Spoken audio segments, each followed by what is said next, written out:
दोस्तों बात करेंगे ऐसे पक्षियों की जो कि विलुप्त होने की कगार पे पहुंच चुके हैं। इस लिस्ट में पहला पक्षी है ग्रेट इंडियन बस्टर्ड। साथ ही मैं आपको बता दूं कि प्लीज़ वीडियो को पूरा देखना क्योंकि यहाँ पे आपको रोचक जानकारी मिलने वाली है और चैनल को सब्सक्राइब कर लेना वीडियो देखने के बाद। चलिए अब बात करते हैं ग्रेट इंडियन बस्टर्ड की। तो आपको बता दें कि ग्रेट इंडियन बस्टर्ड जो है सबसे ज़्यादा राजस्थान और गुजरात में पाए जाते थे, लेकिन अब ये पक्षी विलुप्त होने की कगार पे पहुंच चुके हैं। आपको बता दें कि अभी अगर हम बात करें ना तो कितने ऐसे पक्षी बचे हैं द ग्रेट इंडियन बस्टर्ड जैसे, तो आपको बता दूं कि इनकी संख्या अब 150 से भी कम रह गई है।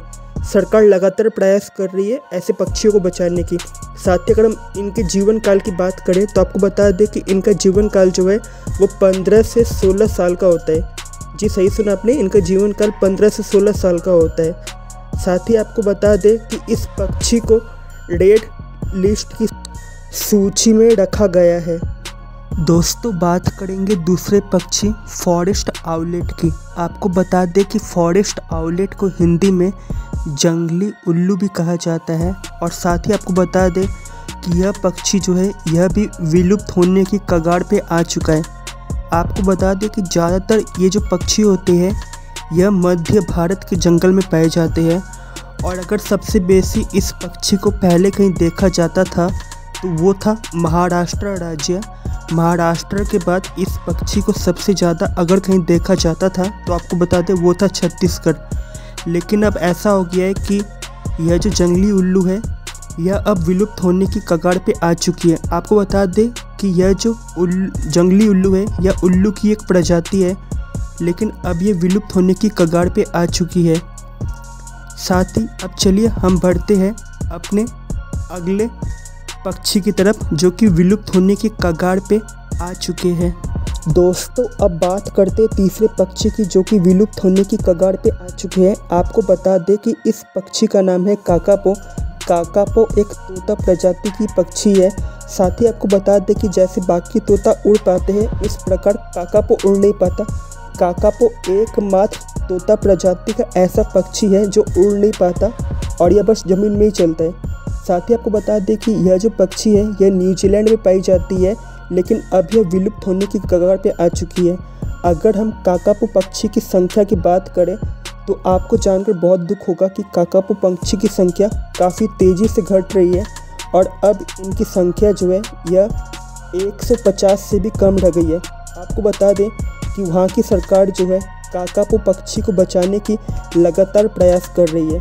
तो यह था हमारा तीसरा पक्षी जिसका नाम था काकापो और यह तोता प्रजाति का एक पक्षी है।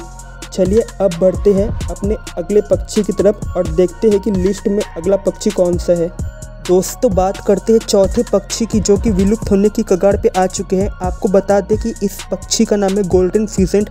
यह अपने रंगों के लिए जाना जाता है क्योंकि इसका रंग जो है बेहद खूबसूरत होता है। साथ ही आपको बता दें कि गोल्डन फीसेंट नामक पक्षी जो होती है यह ज़्यादातर चीन के जंगल में पाई जाती है, लेकिन अब यह विलुप्त होने की कगार पे है। अब यह क्यों विलुप्त होने की कगार पे है, इसका मुख्य कारण है जंगल का कटना। दोस्तों आपने सही सुना, अगर इस प्रकार जंगल कटते रहे तो वो दिन दूर नहीं जब गोल्डन फीसेंट नामक पक्षी बिल्कुल भी नहीं बचेगी। साथ ही आपको बता दें कि यह बस चीन के जंगलों में ही नहीं पाई जाती, यह और भी कई जगहों में पाई जाती है। आपको बता दें कि चीन में जंगलों के अलावा यह गोल्डन फीसेंट नामक पक्षी अमेरिका के जंगलों में भी पाई जाती है, लेकिन अगर सबसे बेसिक कहीं पाई जाती है गोल्डन फीसेंट नामक पक्षी तो वो है चीन की जंगल, जहाँ पे ये पक्षी पाई जाती है क्योंकि गोल्डन फीसेंट पक्षियों को जंगलों में रहना बेहद पसंद होता है। चलिए अब बढ़ते हैं अपने अगले पक्षी की तरफ और देखते हैं कि लिस्ट में अब अगला कौन से पक्षी का नाम है। दोस्तों अब बात करते हैं पांचवें पक्षी की और अब हम बात करने वाले हैं बाली मैना की। दोस्तों इसका नाम बाली मैना इसलिए है क्योंकि यह बाली आइलैंड में पाई जाती है। चलिए आपको बाली मैना के बारे में कुछ और बताते हैं। अगर हम बाली मैना के वज़न की बात करें तो आपको बता दें कि बाली मैना का जो वज़न होता है यह 70 से लेकर 110 ग्राम के बीच होता है। साथ ही आपको बता दें कि बाली मैना ओमनीवोरस होती है। अब यह ओमनीवोरस क्या होती है आप ये समझो। ओमनीवोरस वो होते हैं जो इंसेक्ट और फ्रूट खाते हैं। तो बाली मैना एक ओमनीवोरस है क्योंकि बाली मैना को भी इंसेक्ट पसंद है और इंसेक्ट के साथ साथ बाली मैना को फ्रूट पसंद है।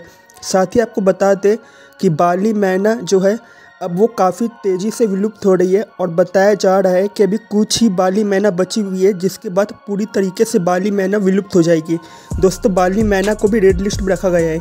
चलिए अब देखते हैं कि हमारे लिस्ट में अगला पक्षी कौन सा है। दोस्तों, अब बात करते हैं छठे पक्षी की, जो कि विलुप्त होने की कगार पर पहुँच चुकी है। अब जो आप अपने मोबाइल स्क्रीन पर पक्षी देख रहे हो, इस पक्षी का नाम है ऑरेंज बेलिड पैरट। दरअसल ये एक छोटा तोता होता है जो कि साउदर्न ऑस्ट्रेलिया में पाया जाता है। अगर मैं आपसे ऑरेंज बेलिड पैरट की साइज़ की बात करूं तो इनका साइज़ लगभग 20 सेंटीमीटर के करीब होता है।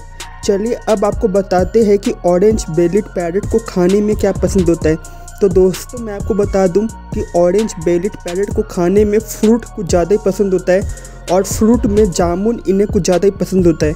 चलिए अब बात करते हैं ऑरेंज बेलिड पैरट को लेके कि ऑरेंज बेलिड पैरट को सबसे ज़्यादा खतरा किससे होता है। तो दोस्तों, ऑरेंज बेलिड पैरट को सबसे ज़्यादा खतरा होता है बिल्ली से। अब अगर हम बात करें कि कितने ऑरेंज बेलिड पैरट अभी और बचे, तो आपको बता दें कि दोस्तों ऑरेंज बेलिड पैरट काफ़ी तेज़ी से घट रहे हैं और अभी ये 50 से भी कम बचे हुए हैं।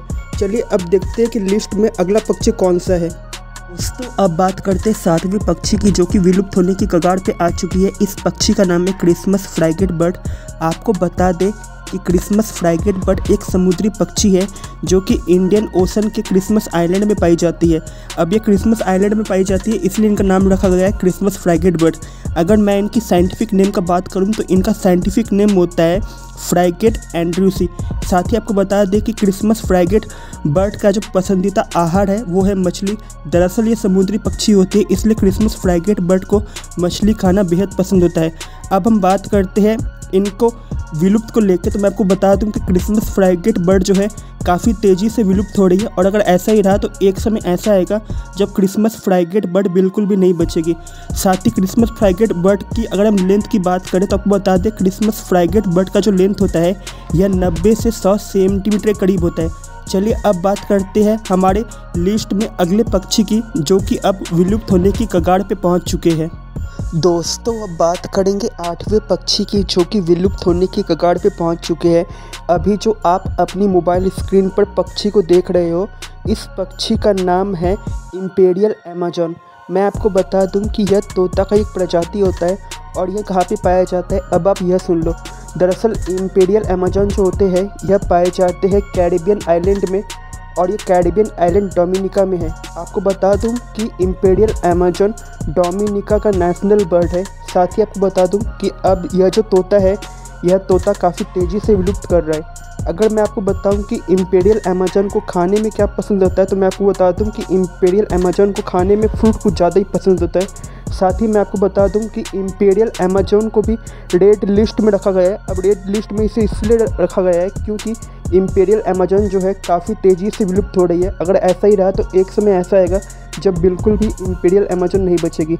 चलिए अब बात करते हैं दूसरे पक्षी की, जो विलुप्त होने की कगार पे पहुंच चुके हैं। दोस्तों, बात करते हैं 9वें पक्षी की, जो कि विलुप्त होने की कगार पे पहुंच चुके हैं। अभी जो आप अपने मोबाइल स्क्रीन पर पक्षी को देख रहे हो, इस पक्षी का नाम है नॉर्दर्न बेल्ट आइबिस। मैं आपको बता दूं कि नॉर्दर्न बेल्ट आइबिस ज़्यादातर बंजर जगह या फिर सेमी डेजर्ट जगहों में पाए जाते हैं और ज़्यादातर ये पक्षी मोरक्को में पाए जाते हैं। आपको बता दूं कि नॉर्दर्न बेल्ट आइबिस जो होते हैं ये आकार में थोड़े से बड़े होते हैं। साथ ही मैं आपको बता दूं कि नॉर्दर्न बेल्ट आइबिस का जो पसंदीदा आहार है वो है ग्रास हॉपर, रेप्टाइल्स।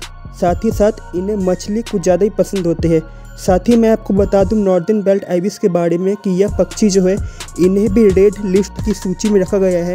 अब नॉर्दर्न बेल्ट आइबिस को रेड लिस्ट की सूची में इसलिए रखा गया है क्योंकि नॉर्दर्न बेल्ट आइबिस जो है काफ़ी तेज़ी से विलुप्त हो रही है और अगर ऐसा ही रहा तो एक समय ऐसा आएगा दोस्तों जब बिल्कुल भी इस धरती में नॉर्दर्न बेल्ट आइबिस नहीं बचेगी। चलिए अब देखते हैं कि हमारी लिस्ट में अगला पक्षी कौन सा है जो कि विलुप्त होने की कगार पे अब पहुंच चुका है। दोस्तों, अब बात करते हैं 10वें पक्षी की, जो कि विलुप्त होने की कगार पे पहुंच चुके हैं। इस पक्षी का नाम है ब्लू आइड ग्राउंड डॉफ।